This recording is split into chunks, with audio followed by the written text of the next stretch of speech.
In this video, we'll be taking a look at 5 college basketball games happening on January 13th, 2026, and providing you with free team picks and total picks for each one of those games, so 10 picks in total. Welcome back to Cash Out Sports. Let's dive right into it. Oh, and don't forget to subscribe and to click the bell icon to get notified as soon as these videos get released so that you have more time to plan out your bets as we provide these videos on a daily basis. I can guarantee that you'll have all the important information that you'll need on these 5 college basketball games after fully watching this video. One more thing before we start, if you would like to gain access to our best exclusive sports picks to take your journey to the next level, then check out our Patreon in the link down below, where we offer our best single picks, parlay picks, and much more. Now let's get started. Virginia versus Louisville. KFC Yum Center is going to be loud for this one, and not in a polite way. You have Louisville at home, ranked 20th, trying to protect their floor, and Virginia walking in as the 16th ranked team with that quiet confidence a 14-2 group usually carries. Odds makers still lean toward the Cards by a few points, which is funny because on paper it feels a lot more like 2 heavyweights squaring up in the same weight class than a home blowout spot. Here is the thing. Virginia has done something pretty rare this season. They changed their identity without losing their edge. Under Ryan Odom in his first year, they did not throw the old defensive DNA in the trash. They simply wrapped it in a faster, more modern look. They score in the mid-80s on average, but still sit in that top tier of efficiency and national respect, with rankings in the mid-teens across the major metrics. That is not an accident. When you watch them, you feel how their size and activity wear on teams. Thijs de Ritter, Ugonna Onyenso, and Johan Grunlo give them this 3-headed front line that gobbles up misses and erases mistakes at the rim. They help drive Virginia to the top of the Atlantic Coast Conference in offensive rebounds and near the top in total boards and blocks. It is the kind of front court that does not always show up as a highlight on TikTok, but over 40 minutes it is like playing against a weighted vest.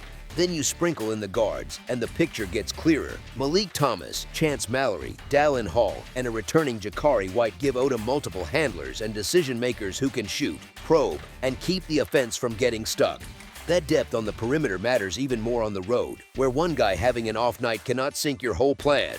And all of them are actually on the floor for this group, with only White carrying a bit of recent wrist concern that has him monitored rather than shelved. Defensively, Virginia has quietly gone back to being the team nobody enjoys facing. They lead the Atlantic Coast Conference in field goal percentage allowed and 3-point percentage allowed, and they swat plenty of shots on top of that. In their current 3-game streak against NC State, Cal, and Stanford, they held opponents into the low 60s or below, even while still putting up solid numbers themselves. It is that annoying combination, pressure on the glass, strong contests on the arc, and patience in half-court sets, that travels well into tough gyms. Now look across at Louisville. Pat Kelsey has that group playing fast, free, and confident. They push the pace, they hunt threes, and they score close to 90 points per night. Ryan Conwell, Isaac McNeely, Adrian Woolley, and Sanandafru give them layers of scoring, and when they get rolling, those runs can feel like someone flipped on arcade mode. But there is a twist. Louisville is coming into this matchup with some backcourt health questions. Freshman point guard Michael Brown Jr. is still out. Connie Roots and Cole Sherman are tagged as questionable. Spencer Legg is out, and Conwell is working back from a knee issue, though listed as probable. When you blend that with a Virginia team that pounds the glass and forces tough shots, you start to imagine stretches where Louisville's usual rhythm does not come as easily.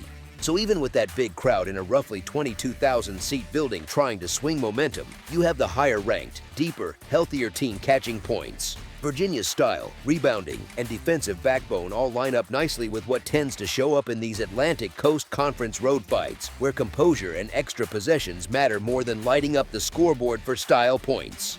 As our first pick for this matchup, the Virginia Cavaliers to cover the spread as underdogs is our full game side pick.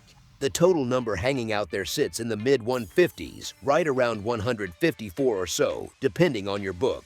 On the surface, that makes sense. Virginia's games average in the low 150s, with something like 85.1 scored and 66.8 allowed, while Louisville's contests live closer to the 158 area, with roughly 88.3 scored and just under 70 given up. But averages have a bad habit of lying to you when the competition level changes. A lot of those glossy points per game marks come from November and early December, when both teams saw softer defenses and games that felt more like open gym.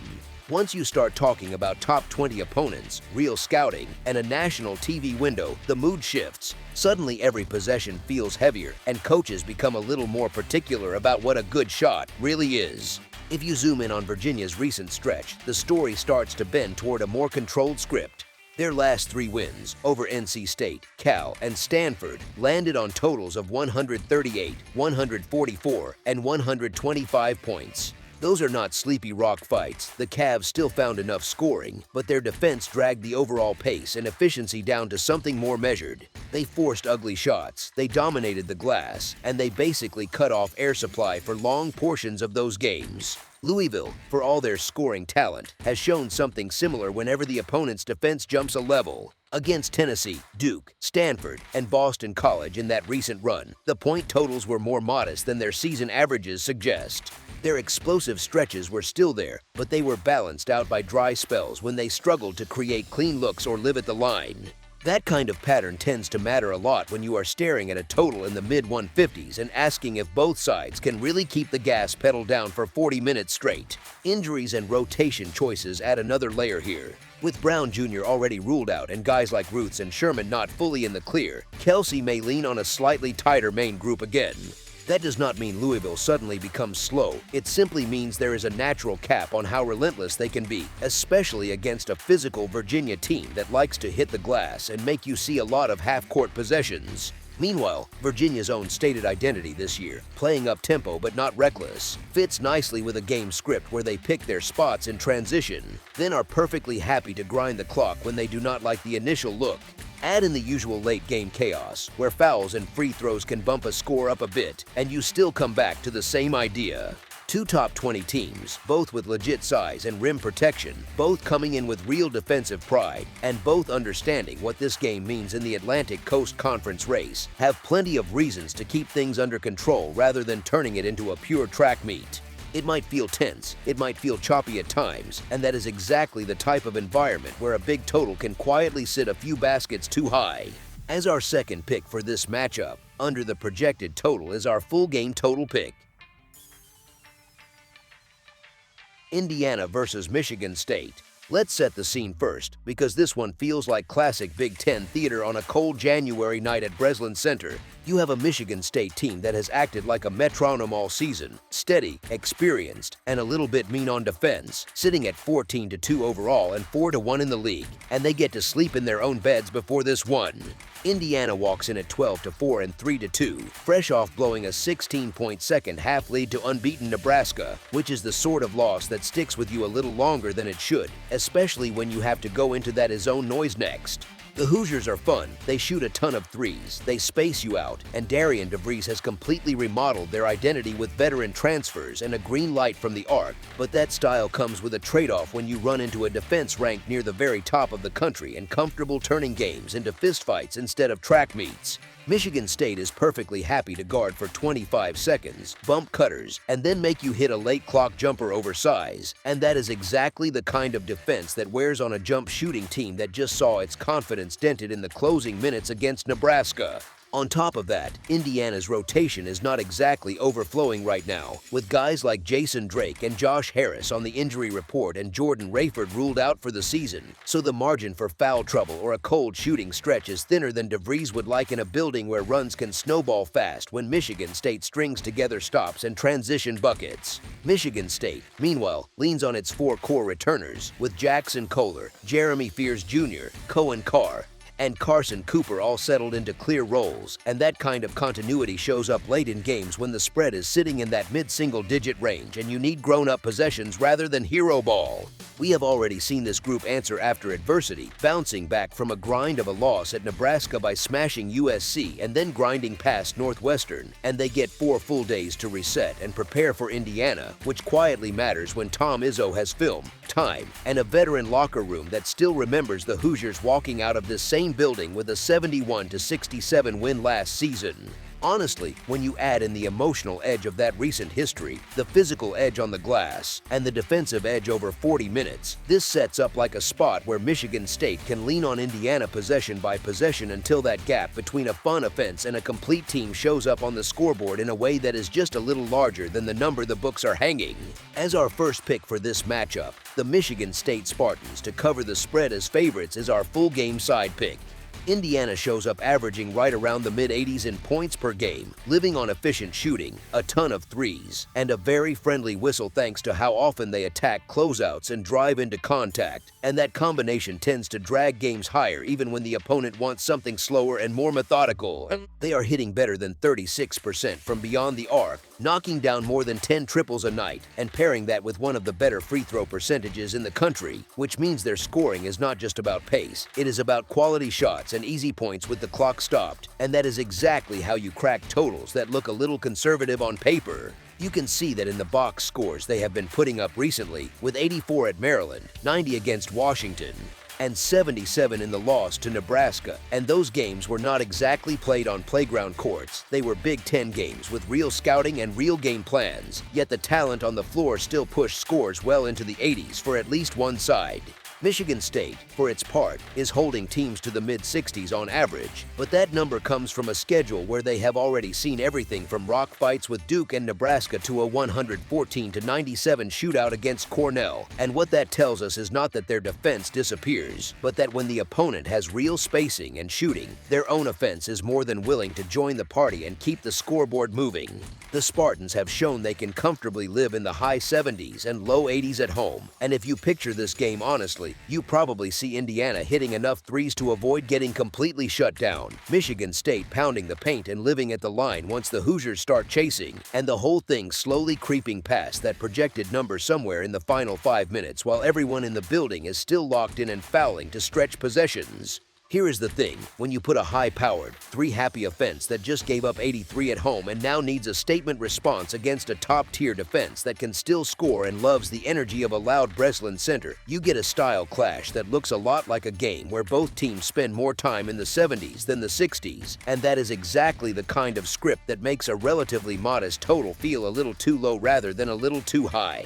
As our second pick for this matchup, over the projected total is our full game total pick. Texas A&M versus Tennessee. You have a ranked Tennessee group that has been almost automatic at home, rolling through non-conference play, stacking double-digit wins, and looking every bit like a team built to host big games deep into the season. On the other side, you have a Texas A&M squad that basically hit the reset button, changed coaches, flipped the roster, and somehow came out of the chaos playing some of the most entertaining and fearless basketball in the country. Honestly, that alone makes this line pretty fascinating. Texas A&M comes in with a record of 13-3 overall and 3-0 in league play, riding a 6-game winning streak and already showing they are not just a cute early season story. They have gone 2-1 in true road games and have already handled pressure spots away from home, which matters when you walk into Knoxville, hear that crowd, and realize you cannot just play your usual Sleepy Tuesday energy and hope it works. They have also survived different game scripts, from grindier battles to full-on shootouts, and they keep finding ways to stay inside numbers that look uncomfortable on paper. The coaching piece is a huge part of why backing the visitors is not as crazy as it might feel at first glance. Texas A&M's new boss has brought a fast, aggressive style that asks his guards to push, shoot early, and keep pressure on the rim, and the roster was built almost entirely through the portal to play that way. 14 new faces, a group full of transfers from big programs, and only one returning scholarship rotation guy sounds like a recipe for a long rebuild, but instead they are playing like a team that has been together for years. That identity, that we are going to make this game chaotic on our terms, personality, is exactly what you want from an underdog walking into a tough building. Stylistically, A&M's offense is no joke. They are living in the mid-90 range in points scored per night and sit near the very top of the national scoring charts, all while forcing around 16 turnovers per game and piling up roughly 20 assists. That is not empty tempo, that is organized aggression. They spread the ball around, they shoot the three with confidence, and they attack the offensive glass hard enough that even when the first shot is off, The possession is not over. When you are catching points, that kind of profile is gold because it gives you more ways to hang around even if shots come and go. Defensively, they are not a shutdown, old-school hold-you-under-60 type of group, but they are competitive. Opponents are landing in the high 70s on average, which looks scary until you remember the Aggies are playing in games with a ton of possessions. They gamble, they jump passing lanes, and they are happy to trade a couple of breakdowns if it means they can create live ball turnovers and easy offense on the other end. For a favorite, that style can feel a little uncomfortable because it invites variance. For a big underdog, it is exactly the kind of volatility you want. Now, flip it to Tennessee's side of the floor. Their record sits at 11-5 overall and 1-2 in conference play, and that does not quite capture the full story. At home, they are perfect so far, a spotless 9-0, and when they are in that building, they play like they own every inch of it. Over the full season, they have been scoring in the low 80s per game and holding opponents in the mid to upper 60s, combining a powerful offense with a defense that still makes you work for every clean look. That combination has given them blowout after blowout against teams that cannot match their size, depth, and guard play. We have already seen both sides of this Tennessee team just in the last couple of games. They hammered Texas by 14, 85-71, with their lead guard going nuclear and the rest of the roster playing confidently around him. Then they went down to Gainesville and got punched in the mouth by Florida, giving up 91, turning it over a bunch, and looking a lot more human. That kind of whiplash is worth paying attention to. It tells you this group is absolutely capable of destroying people at home, but it also shows that if you can pull them into a game where they are a little bit sped up and forced into decisions, their margin for error is not infinite. From a numbers standpoint, Tennessee has real respect in the analytical world. Depending on which model you like, they grade out as one of the better overall teams in the country, with a strong defensive profile and an offense that has climbed into legitimate threat territory. But here is the thing, those same models love what Texas A&M is doing too, particularly with that top-tier scoring attack and a tempo that sits inside the top 20 nationally. So when the market hangs a spread around 9 points in favor of the home team, it is not simply elite versus average. It is more like elite at home versus extremely dangerous and undervalued. You also have to factor in the front court situation. Tennessee losing Cade Phillips for the season to shoulder surgery tightened their rotation up front, and while they still have size and athletes, there is a little less room for foul trouble and off nights. Texas A&M, meanwhile, lost Mackenzie McBacko for the year with a foot injury, which hurts their scoring versatility but has not slowed the machine so far. Both teams have proven they can still function at a high level without those pieces, but those absences are real, especially when you are talking about covering a bigger number rather than just winning outright. Let me explain why that matters for the spread. Tennessee's path to covering a big line often runs through long defensive stretches where they completely choke off opponents, dominate the glass, and turn the game into a series of suffocating half-court possessions. Texas A&M is built to deny that script, to speed things up, to launch early threes, and to refuse to let you sit in your structure for 30 seconds. They are not just a fun shooting team, they also rebound well enough and share the ball well enough that they can absorb runs and punch back instead of folding. So when you put all of that together, a confident, up-tempo, veteran-heavy Aggie team catching a big number against a slightly banged-up but very strong Tennessee squad that has already shown a bit of volatility, the underdog side becomes very hard to ignore. As our first pick for this matchup, the Texas A&M Aggies to cover the spread as underdogs is our full game side pick. This is where things get really fun for a Tuesday night game. If you like points, this matchup is basically your version of comfort food. Texas A&M games have been living in the stratosphere. Their offense is averaging about 93 to 94 points per game. Their opponents are putting up roughly 77, and that pushes their average combined total into the 170-plus range. That is not a random three-game blip. That is a full season rhythm.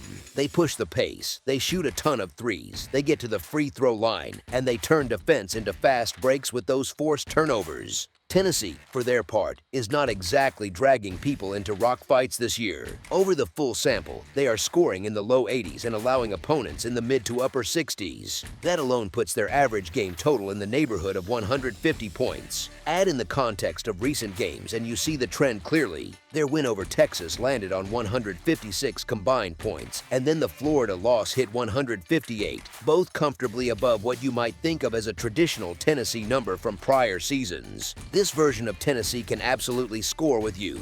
Here is the thing, total betting is not just about raw averages, it is about how the two styles are likely to collide. Texas A&M wants a track meet. They do not just accept a fast pace, they demand it. They take threes early in the clock, they attack off turnovers, and they have enough shooting to make those possessions count. Tennessee is more comfortable playing in structure, but they are not slow this season, and their guards are talented enough that if the game starts to open up, they can absolutely run with you. What usually happens in that kind of matchup is that the faster team pulls the other one into deeper water rather than the slower team calming everything down for 40 minutes. We have already seen that Tennessee can be drawn into higher possession games without losing offensive efficiency. Against Texas, they scored 85 on good shooting. Against Florida, they still got into the high 60s even in a game where almost everything felt off. When they face an offense like Texas A&M, which is top 5 nationally in scoring and packs the floor with multiple threats, they are not just going to stand around and hope their defense wins the night. They are going to answer. Their home environment helps too, because when the crowd gets going, those pull-up threes and early clock shots start to feel a lot more natural. From Texas A&M's perspective, this total number in the high 150s is actually a little conservative relative to how their games have played.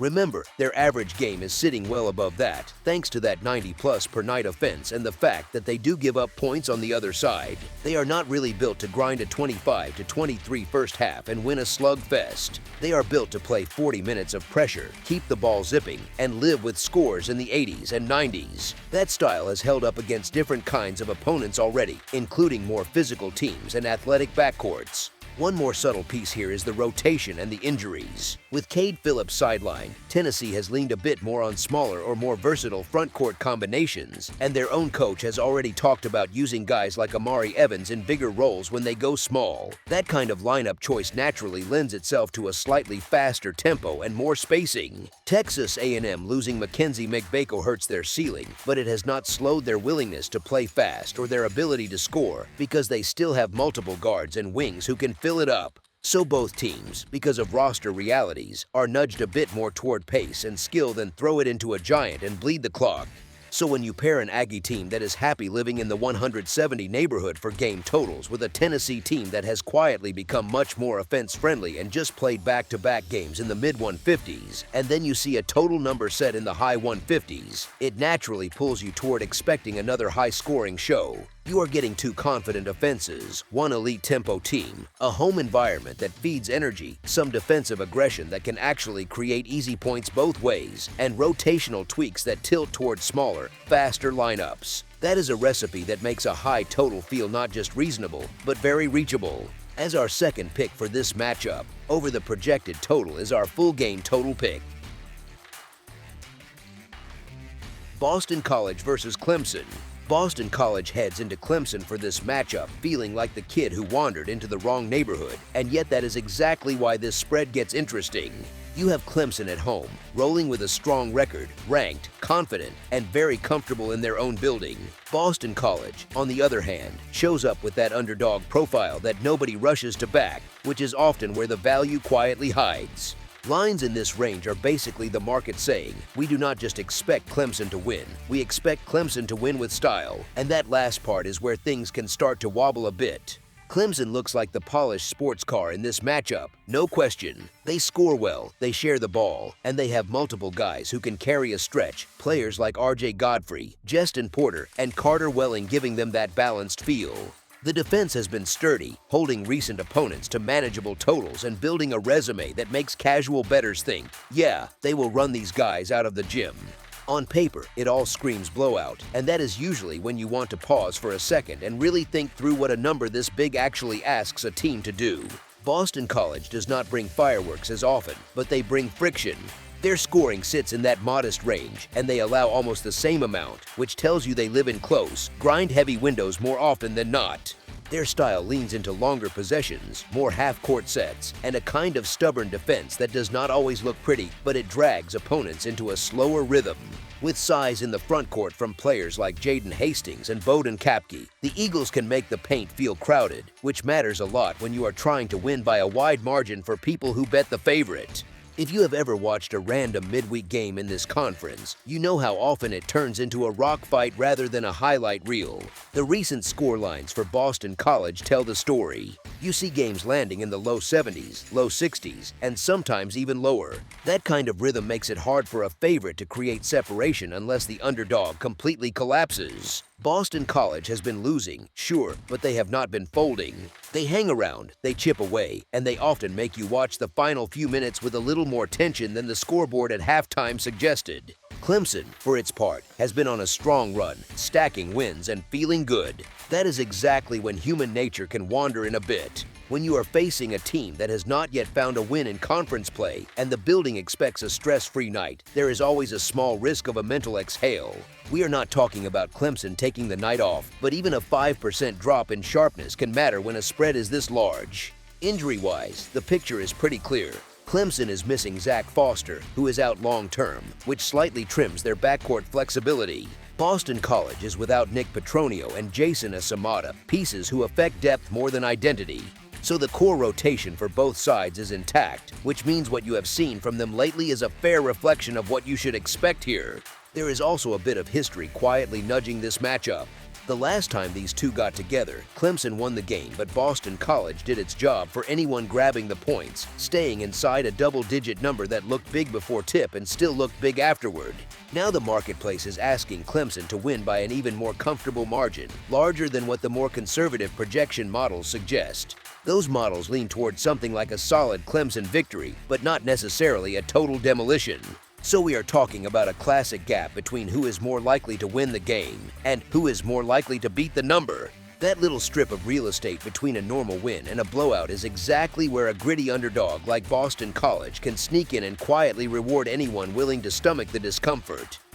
As our first pick for this matchup, the Boston College Eagles to cover the spread as underdogs is our full game side pick. Boston College games, when you zoom out, land in a combined range that is not extreme in either direction. They score enough to stay competitive, and they give up roughly the same amount. Once you strip out some of the softer non-conference nights, their recent contests trend toward those slower, grind-heavy outcomes, featuring results in the 60s and low 70s. That is not just a math thing, it is a style thing. They are not racing up the floor possession after possession. They are trying to keep things within reach by dragging opponents into half-court possessions. On the other side, Clemson does not need to play wild, up-and-down basketball to feel in control. Their defense has been quietly impressive, holding a string of recent opponents to more modest totals. When a team settles into that comfort zone, it often chooses control over chaos. So you get possessions where they work the clock, hunt matchups, and embrace a slower pace because they trust their half-court execution.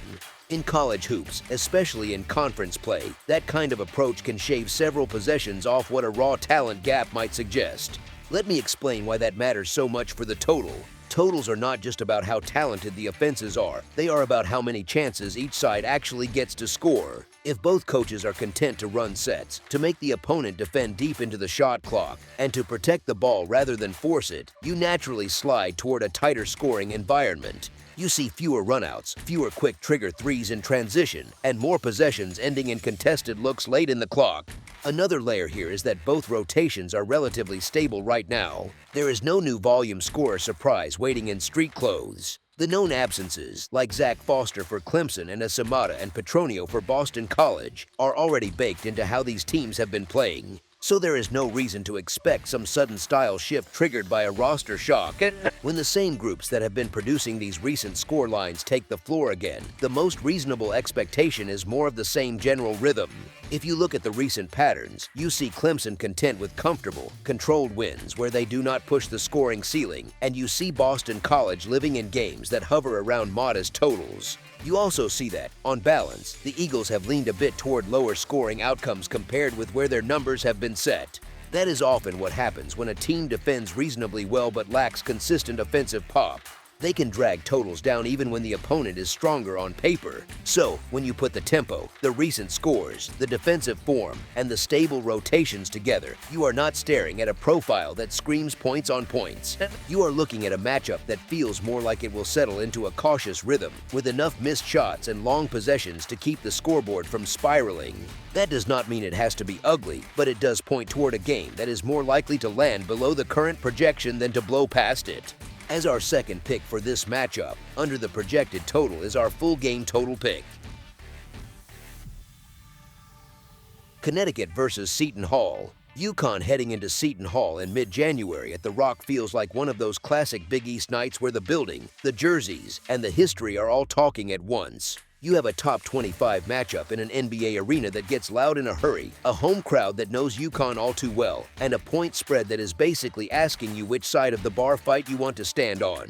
UConn comes in with a 16-1-0 overall mark, a perfect 6-0-0 in league play, and that shiny number 3 next to their name in the AP poll, fresh off handling Marquette and DePaul by comfortable margins and surviving that wild overtime trip to Providence. Seton Hall answers with a 14-2-0 record of its own, 4-1-0 in the Big East, and that brand new number 25 next to the Pirates, which feels almost surreal when you remember how bad things were last season and how quickly the vibe around the program has flipped. Here is the thing that makes this matchup so much fun to talk through.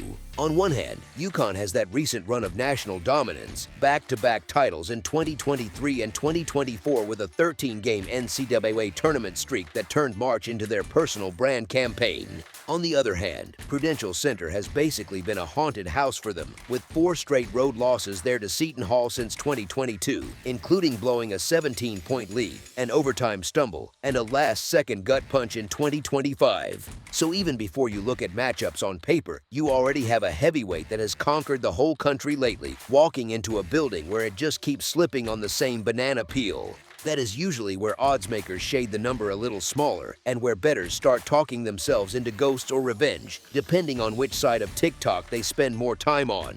Stylistically, UConn brings the kind of profile that coaches secretly love and fans sometimes underestimate. They are hanging around 80 points per night while also living in that top tier of national defenses, giving up a little over 63 a game so they can win fast or slow without changing character. Seton Hall prefers a more grinding rhythm, scoring in the mid-70s but building its reputation on a defense that makes every catch feel like work and every cut feel like a wrestling match. If you zoom in on league play, UConn has been bullying teams on the glass and living at the stripe with one of the better free throw rate profiles in the conference, which matters a lot when you are trying to stretch a 3-point game into a 7-point final in the last 90 seconds. Seton Hall fights hard on the boards too, but they are not quite as overwhelming in that department, more scrappy than dominant, especially when the rotations tighten and the game becomes more physical late. The health report quietly leans toward UConn as well, which is not sexy to talk about, but it is very real.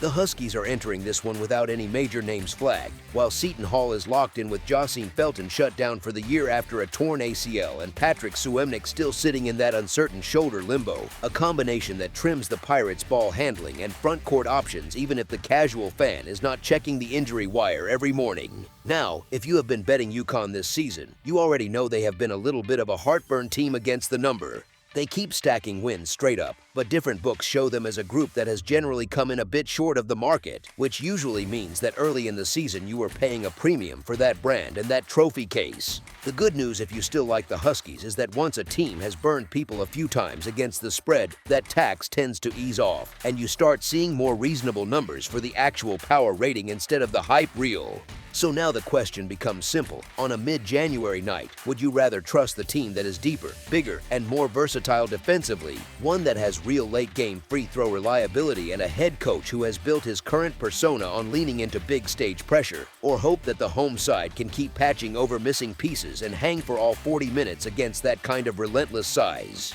Honestly, I think that emotional baggage of never getting it done at the Rock flips from curse to fuel here, because this UConn core has shown again and again that it enjoys turning those storylines into motivation, and if this game is sitting in that 2 to 3 possession window late, their edge on the glass and at the line gives them a very real path to closing the show by a margin that feels a lot more comfortable than it will look with 8 minutes left. As our first pick for this matchup, the UConn Huskies to cover the spread as favorites is our full game side pick. The total sitting in that low 130s neighborhood tells you that the books are expecting a classic Big East type of night, plenty of contact, very little free space, and 2 teams that are much more likely to value each possession than to sprint up and down like a track meet. On paper, both sides absolutely support that image. They are built around defense first. They are each holding opponents right around the low 60s. And if you look at tempo trackers, you will find UConn and Seton Hall down in the slower part of the national pace charts, living in that mid-60s possessions runs per game area where every bucket feels magnified. Here is where it gets interesting though. Even with that slower pace, UConn still hovers near 80 points a night and Seton Hall sits in the mid-70s, which means that a typical game for these two, just on season averages, lands a good 20 or so points above the kind of number the market is posting. We have also seen that when UConn gets into a tight or emotional contest, the lid can come off the rim in a hurry. That overtime thriller at Providence that landed at 103-98 is the perfect example, a game that looked like a grind for stretches but completely opened up once both teams realized they had to trade real punches instead of jabs. Even the so-called easier spot against DePaul turned into a game where UConn quietly pushed things into the 70s while managing the lead, which shows that their offense has more gears than the slow pace suggests on the surface. Seton Hall tells a similar story from a different angle.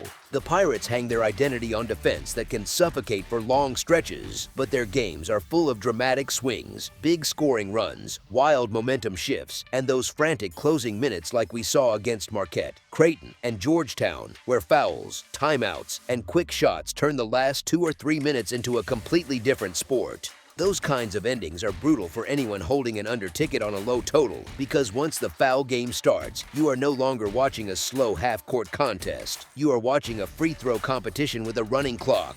From a numbers perspective inside the league, both teams are strong on the boards and both draw a healthy number of whistles, which puts them at the line often enough to matter for a total like this. UConn is sitting in the mid-70s at the stripe. Seton Hall is just a touch behind in the low 70s, and that kind of efficiency adds up fast if either team is chasing or protecting a lead in the final 2 minutes. Layer on the emotional stakes and you start to see how the tempo and the total can pull in opposite directions. UConn is trying to shake off 4 straight road failures in this building. Seton Hall is trying to prove its top 25 status is not a one-week postcard, and both coaches are wired to burn timeouts and draw up specific sets rather than just letting the clock bleed, which naturally creates more structured possessions and, weirdly, more scoring chances late. All it takes is a one-possession game in the final 90 seconds for the whole script to flip from quiet grind to whistle fest, and a score that sat at 58-54 for a while can very realistically creep into that 71-65 range once the parade to the free throw line begins, and nobody feels comfortable dribbling the ball out. So even though the defenses are good enough to prevent this from becoming a track meet for 40 minutes, the combination of shot making, free throw reliability, emotional urgency, and the way both teams have already shown they can play in higher scoring environments makes a total in the low 130s look more like a safety net than a ceiling, especially if this one stays tense into the final media timeout of the second half. As our second pick for this matchup, over the projected total is our full game total pick. That's all for now, so if you have any other games you would like reviewed, then leave a comment down below with the game you would like analyzed, subscribe to our channel, leave a like on this video, and we'll get to it as soon as we possibly can. We would also love to hear your opinion on the picks presented to you in this video, whether you agree or disagree with them, so leave a comment down below and do let us know.